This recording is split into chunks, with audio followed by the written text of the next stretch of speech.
If your machine is clogging, sputtering, or pulsing, it may be a problem of inconsistent or trashy media or debris that needs to be flushed out. Let's take a look at how you do this.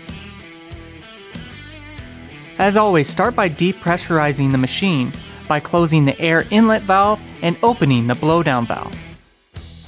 We're going to rotate the machine sideways now so you can see the bottom, but keep your blaster upright. Remove the 2 bolts and the 2 ears or wings from the machine. Move the air inlet body aside and you'll find the bottom of the air inlet jet behind it, which looks kind of like a pilgrim hat. You may need to use the abrasive lever to force the air inlet jet out. Remove that as well as the gasket behind it. Flush out the inside of your machine with water and visually inspect the inside of the blast pot to make sure you've removed any debris. Now you can replace the gasket, inlet jet, and air inlet body.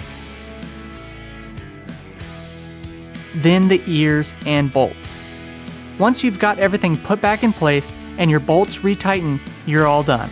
If you're still experiencing problems after this procedure, feel free to contact us and we'll help you out as soon as we can.